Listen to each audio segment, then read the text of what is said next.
Good afternoon. This is Adrian Mueller from Time Leverage Capital.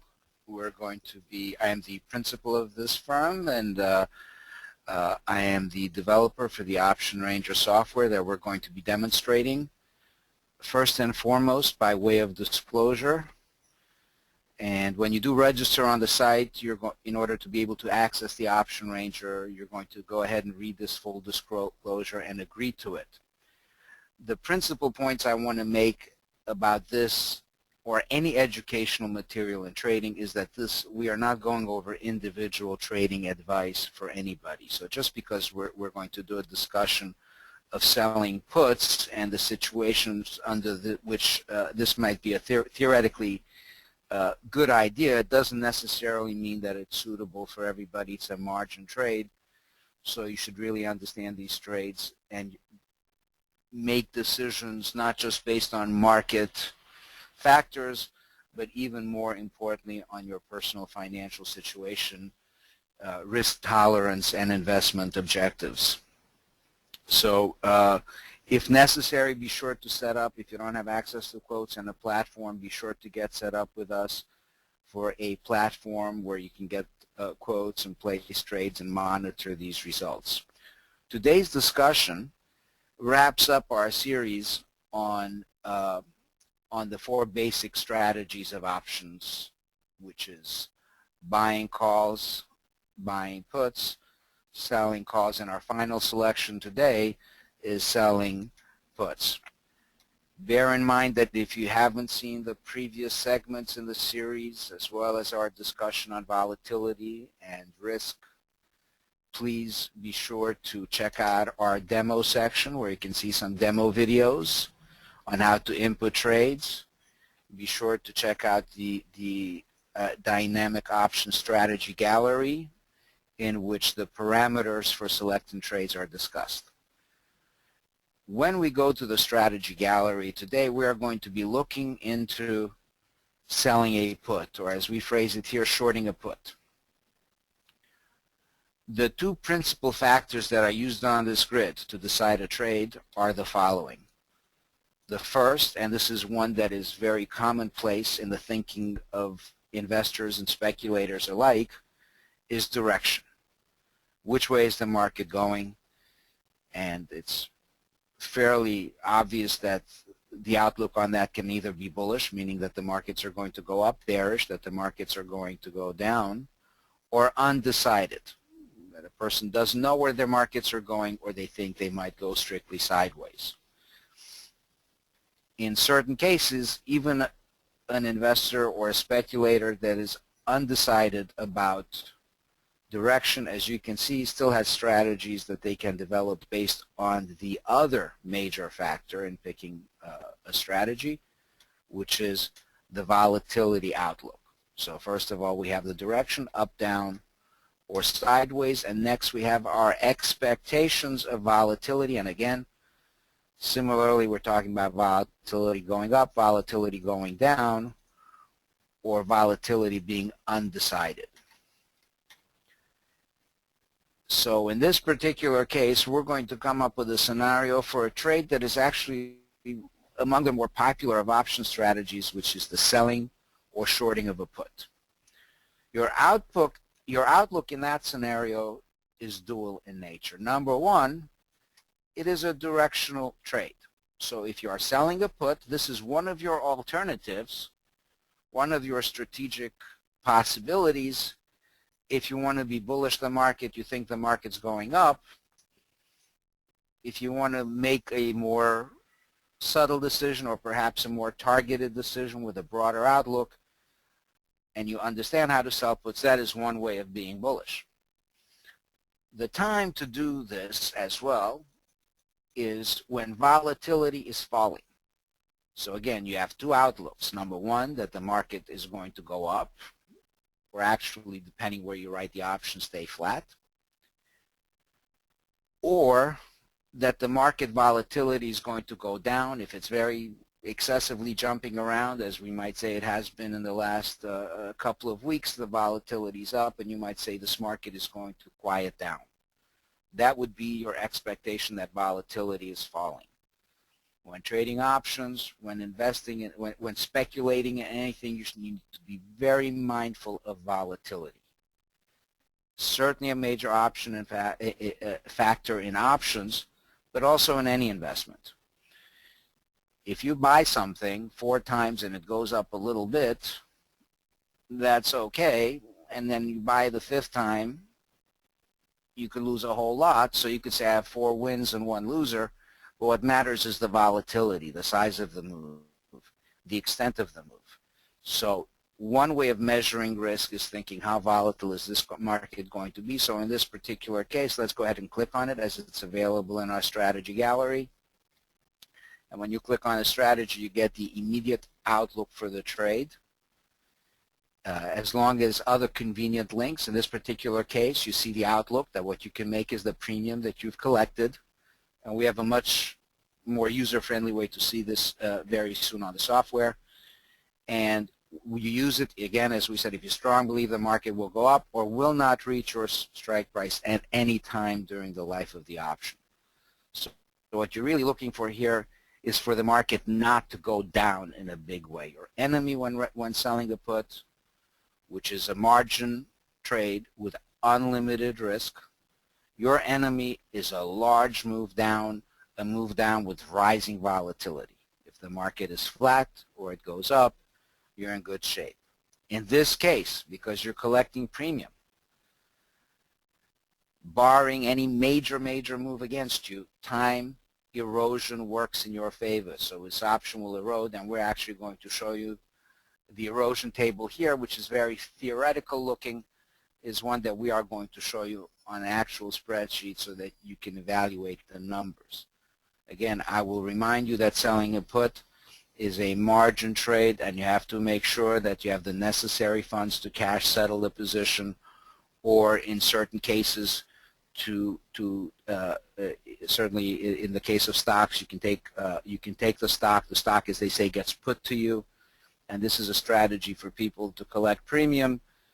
And if they want to own a particular stock at a given price and have the finances and the desire to own that stock at that price or below, then they would sell that put. They would either keep the premium if the market doesn't go there, or get the stock put to them and they own the stock. This is somewhat different in futures, because in futures, the time frame between the exercise period for the option and the closing out of the contract is not as long. So if you take that position, so to speak, it may be a short-term position unless you decide to roll it forward based on your ongoing opinion.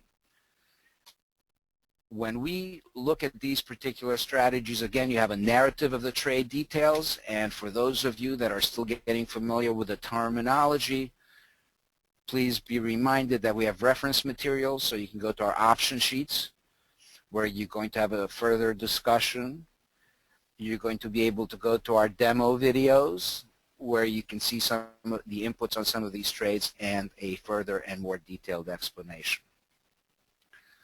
So now let's go ahead and see a couple of examples on selling the put. Again, this is the graphic that we just reviewed.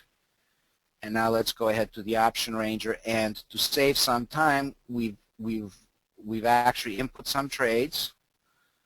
For those of you who are not familiar, this tab enables us to save trades, to put in trades with a date, with an amount, and then we can look at that trade and follow the results.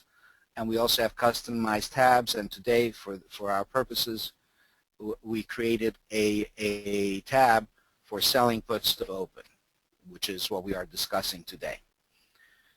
Whenever we input a trade, and in this case we're going to look at let's go ahead and start out with the crude oil market. The way to input a trade here, and we have a demo on how to do it, is we input the crude oil market, selling a put at 87, selling a put at 87 for a premium of 62 points. Like any good business, we input a cost factor, a default cost factor, and as this information gets input, you will see that all of these boxes open up. So in the case of crude oil, you get crude oil, you get the detail on the contract specs. So the minute, let's go ahead and reset this, and I will put in the trade again just to show you how simply this works. Let's say in this case we're working with crude oil. There's a drop-down menu where you can select your contract, or you can start typing in your contract, and you are taken to the particular contract. Again, here there is a mini crude oil, and we have input those values as well. The moment the market is entered, you get a dialog box that opens up. It's a help box. It gives you the tick values. And in case you want the full contract specs, this intuitively takes you straight to the contract specs. You click on that, you get the contract specs for the market. And in the right-hand column, something that I've developed over many years working with Dow Jones News, are some of the key factors to watch and to think about, not only before you put on a trade in the crude oil market, to use this example, but in any given market. So here we've listed over the years some of the key factors.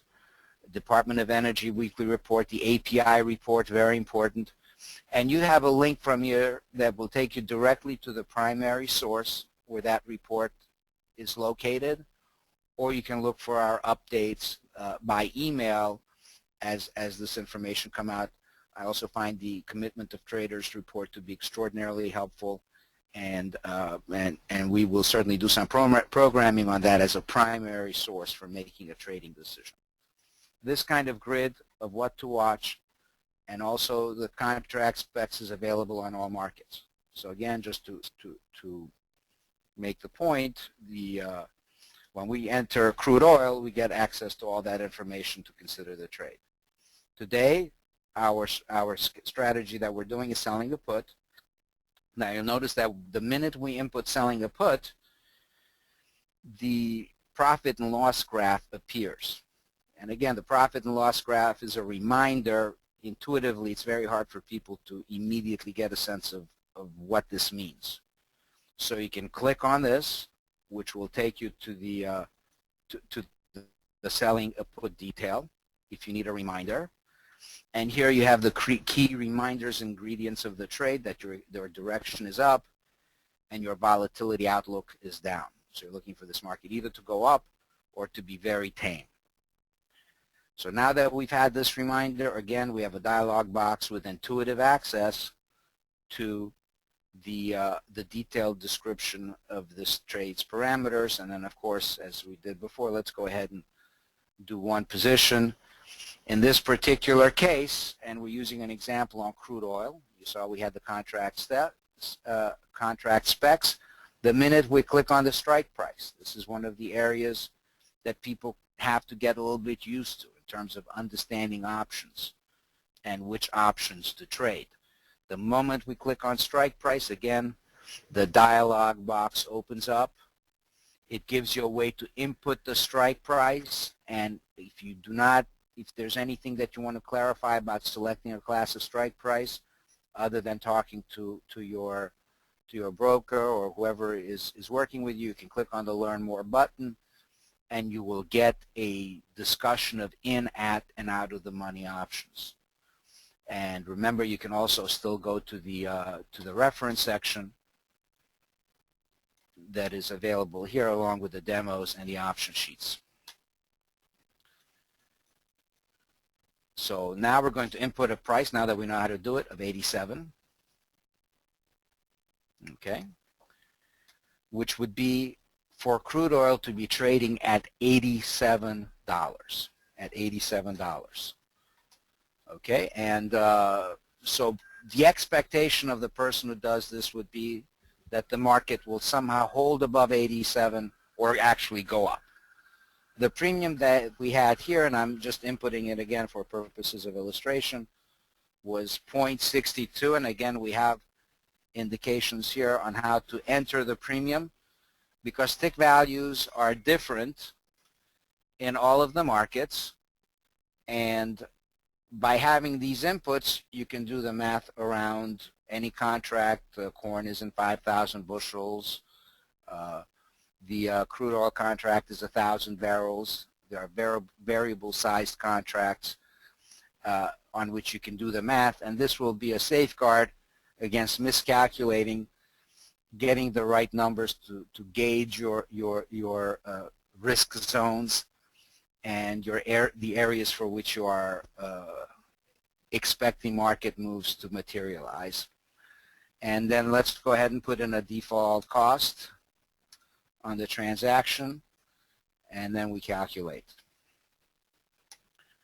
As you can see now, we get a real profit and loss on the intrinsic value of this option, where it goes in the money and how it loses and how it gains depending on the circumstances.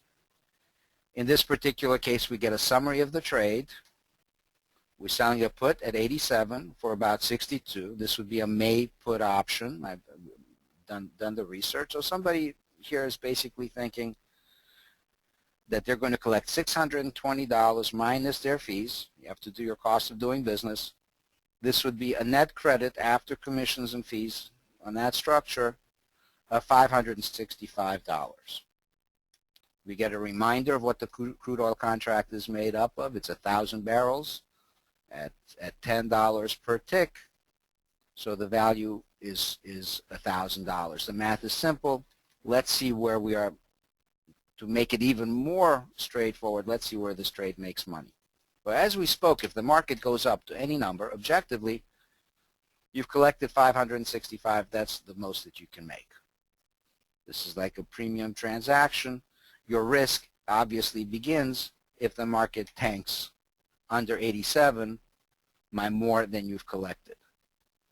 To make this calculation easier, we have the break-even box here at the top. So right after we go over the debits and the transaction costs, you have a futures break-even point, which is 86.44. That means that on expiration date, if the market is at 80.44, you've broken even after your costs. So you have a margin of error. You have a margin of error for this market to drop from the current price of 96.72. 96.72. It would have to drop over $10 by the May expiration in order for you to incur losses.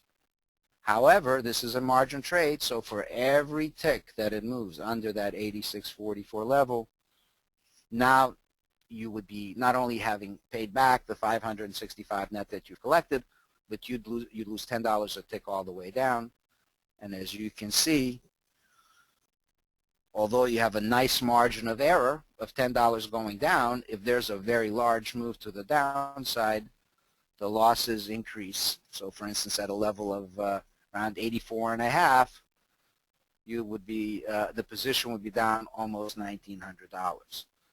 Now, on the other hand, if a person is confident that the market's going to go up, or that the market is not going down, that the volatility is going to go down significantly, then they would, assuming that they are suitable to do so, they might be willing to take that risk. One of the things, and again, for the margin and for the time frame and for the cushion of error, you know, people that like to write premium will take this kind of risk to reward ratio if it's suitable for them. The next example that I wanted to go to in our grid, and then we can make up one of our own if we have a request. Excuse me. Just a moment. Let me just bring back those. We have multiple calculators, and what we are looking at right now is the futures basic option calculator, because we're just working on the four strategies. We have spread calculators. We also have a stock and stock option calculator. And again, if you want to track these prices and update these values, or in here, or have us update these values, be sure to set yourself up with a simulation account. Now, let's look at another transaction. I spoke earlier about the possibility that some people use in order to simulate stock transactions using the sale of puts or the S&P index. So as you can see here, we have a different transaction. Here we're looking at something in the S&P 500 index. Again, we see the fundamental graphs of the trade. Our direction is up, our volatility expectation is down, and we are looking, this was the value I saw in that put earlier today for 10 ticks. So this person thinks that the market is going to stay above, the S&P is going to stay above 1,650, above 1650. It is presently at 1767. So it would take another 117-point drop in order for this option to go intrinsic. Of course, at this moment we're at 3:47 p.m. on February 6th on Thursday. So of course that number can change, but that would be the size drop that is presently being factored into the premium and into the volatility, that a writer of premium basically says, I don't think the market is going to go down 117 points to 1650. And if they have that opinion, they want to see, well, how much can I make on that opinion, and what is my risk if I'm wrong? They input the trade. This is the large contract. There's also a mini contract that we can look at based on the risk to reward ratio. Now, on 10 points, based on the tick values here, we're talking about collecting $2,500. That's $2,500. We see here that after costs, the net would be $2,445, $2,445 collected at the beginning of the transaction. This is a margin trade, so you have to have a margin account to do that. Your futures break-even points at expiration date, as long as the futures are above 1640.22, you've broken even, and the higher it is above 1640.22, the more you make. The premium break-even that you can monitor anytime, because that's an ongoing volatility-based calculation, is 9.78, factoring in your costs. So if you're tracking premium values and you say, well, when can I take a profit on this position? If you collected 978 and you find out that it's trading for 5 or for 4, you take that number, you multiply it by 250 and see if what the position is worth makes it worth your while to offset. So you don't have to wait till expiration for the market to be at 650 or below. You can offset this position anytime. You can put this position on any time as prices fluctuate. Your break even on premium is going to be 9.78. Your risk, again, as I said, this is a margin trade, so it's going to be $25 per tick intrinsically, either under that 1640.22 at expiration, or 25 per tick intrinsically above the premium that you pay, above the premium that you collected of 9.78. So you should watch the futures price, but even more importantly, continue watching the premium price and the volatility. At expiration, as you've seen, if this is an outlook that is a bullish outlook, you're selling a put, the real gain, the obvious gain, is if the market goes up or even stays flat. For instance, look at this. If you're talking about the market being on expiration date at 1650, which is 117 points lower than it is right now, and you were so wrong about your upside direction, you would still, at expiration, above that price, keep your 2,445, because this is handicapped with volatility. So although your directional outlook in this case would be wrong, the market goes down to 1650, 1670, 1660, and you thought it's going up, because the volatility fell, meaning it didn't go there fast enough, you could end up still keeping that premium. That's the reason people sell out of the money options. The reason there is a premium that is that big to be collected is because if the market breaks under those levels, as you can see, the losses can build up pretty quickly. So while you have a good margin of error, and an eroding asset that's working in your favor. If something happens, the market breaks down, you end up at 1620, you'd be down 5,055 intrinsically, or if the option was trading at that value as well. So where you're looking at here is a trade in which you have to have a reasonable amount of confidence that the market is either going to go up or that it's not going to make a hugely volatile to the downside move, as would be needed in this case. When people look at charts and they try to decide, how do I know if the volatility is high and it's worth taking this kind of a chance? First and foremost, they have to look at their own suitability. Secondly, you can look at a chart and make all kinds of interpretations about where the market's going and whether or not that trade looks favorable. So let me just pull up a chart now, and this chart does not suggest necessarily to me that you want to sell a put, but I think it does give us an idea of what kind of thinking would go into this, and I especially want to show you two of the factors that count. We are looking at a daily chart on the S&P. As you can see here, and there are multiple indicators, I'm sorry, this is one of the templates that I use, but one of the things that you see is that usually if a market gets into a very wide standard deviation, these are Bollinger Bands, when there are very large moves. So here in this time frame you had a very large move. The standard deviation on high volatility went up, and then the market, at least for a short time, adjusted into a more narrow period. So volatility went up and then it went down. Then you see another period of rising volatility and then some sideways movement. Here again, where you have the biggest bands, the biggest standard deviation, in some cases you have, as you can see, a flattening out period. Then again, the standard deviations increase and then they narrow. Volatility, if you look at the VIX index that we discussed before, is very important to follow. Here you're actually looking at it and you see that it's still pretty high. When we did a program on the VIX last week, we suggested the VIX, which is the volatility index, as a way of tracking and also hedging or trading these markets. And the VIX and the volatility tend to be higher. They tend to be higher when the markets go down. We have a whole grid on the volatility.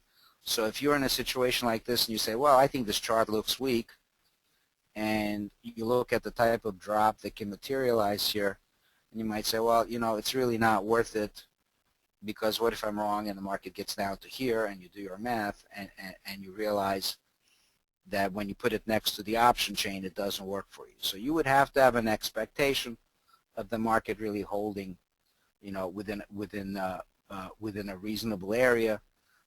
And if I may, so whether a person picks this level or picks another level, you have to make sure that your spreadsheet measures up.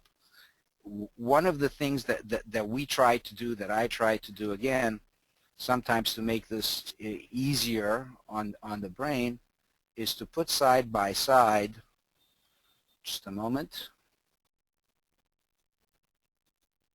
a chart to get a sense of price area, and then go right back to the option chain, so that once you select a zone where you think a market's going to go, so let's say if you thought you had a top of 1840 or you had a bottom of 1620 or 1640, then you can go directly to an option chain, locate a price on your option chain, and then of course immediately thereafter you can go in and input the price on the option chain and see whether or not what you observed on the chart translates into a good risk-to-reward ratio when you work up this particular graph. So again, one of the things we did want to show again is the importance of being able to assess risk. So let's say if somebody who did the large S&P contract was uncomfortable with the level of risk, they might go ahead, and we already input this, and change to maybe having 2 of the E-mini contracts, which are 1/5 the size. They're $50 times the index. So when you look at that measurement on 2 positions,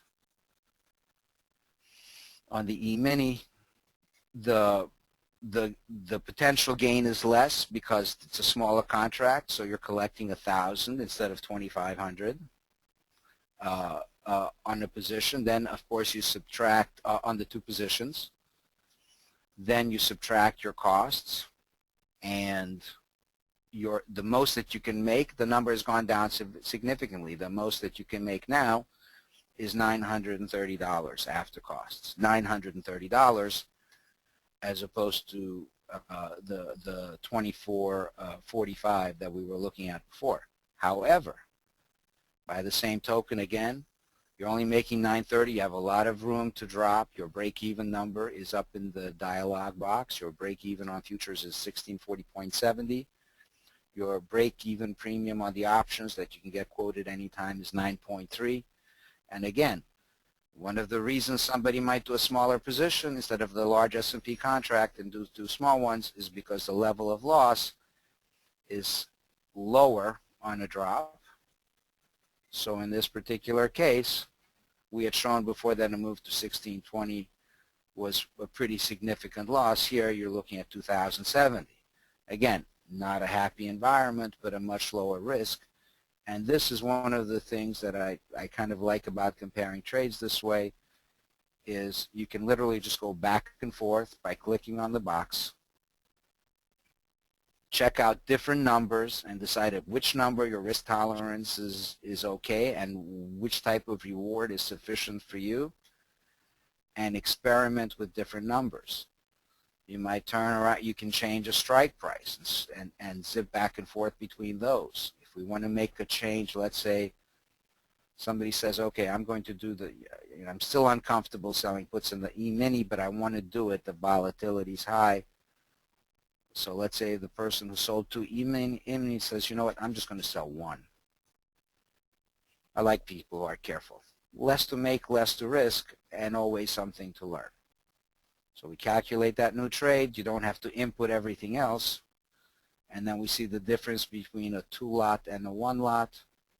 Now it's a real it's even less to be made, only $465 net after costs. However, you still have that nice margin of error on the upside. And if the market drops down into that 1620 range, that looked pretty nasty. Now the loss would be 1,035. And even as you go into larger and larger drops, the number is very different. So deciding your leverage and position size is very important, and this is a very quick way to make a comparison. If you also want to make a change, and this may not even be a real price, but I just want to go very quick. Let's say somebody says, okay, you know what, I'm going to be careful and take this down to 1630. I want an extra 20 points of cushion. Now let's say if that option we're trading for, let's see what it's trading for. Okay, just a moment, 1620. Okay. Okay, let's call it 6.75 was the last trade. Okay.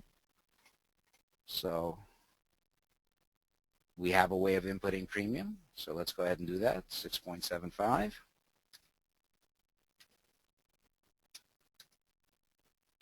Everything else stays the same. We still just sold one. And let's see how that number works out. Again, now we've only collected 337.50. Oh my goodness, is it still worth it? But when you look at the margins, you have the room here. I'm sorry, 302 after costs. But although you're keeping significantly less, you have a big margin of error, and at that 1620 level, which is a pretty big drop that we looked at before, now the trade would be down under $200 intrinsically at a futures expiration, and your premium break-even again would be a different break-even. You have a break-even premium of 6.05. So when you look at the futures, what you also should do is be sure to look at your platform or ask for a bid and ask on the option premiums when you deal with our folks here at TLC. So what we can do is, what you can do here is build these up. As you can see, when you save these trades to a tab, they're always dated. You can always open them immediately, and you can do a comparison of transactions. If anybody has a question at this moment, I'm going to be wrapping up in a few minutes with some more comments. So if you do have a question, please type it into the dialog box or into the chat box, or email it to us or to our trading desk sometime later in the day, or to the Option Ranger customer desk, and we will be happy to accommodate you. Finally, to finish this beginning portion, let me go back on a broader scale into the strategy gallery to discuss this type of strategy. When we are talking about selling calls and selling puts, and let me just go back in here. When you're talking about selling calls and selling puts, you're always looking at a situation in which you have an outlook of falling volatility. This is called selling premium. Whether you sell a put, which means you think the market's going up with falling volatility, or whether you sell a call, which means that the market's going down with falling volatility, your expectation is that the market's going to come down in volatility.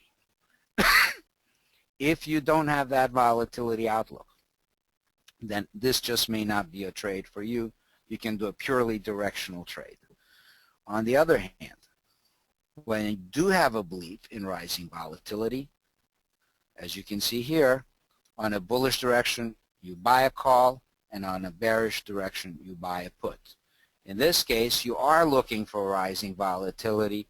You are looking for greater excitement and greater anxiety in the market, which will build up which will cause the premiums to rise, which is your objective when you buy premium. So bear in mind, if you're long, if you're a buyer of options, if you're a buyer of premium, you're looking for upside volatility moves. You're looking for excitement, panic, ranges of trading to go up. If you're looking for ranges of volatility and panic to go down, whether on the upside or the downside, you're going to be short premium. You're going to short calls. You're going to short puts. So again, when you're a writer of premium, you're looking for diminishing volatility. When you're a buyer of premium, you're looking for rising volatility.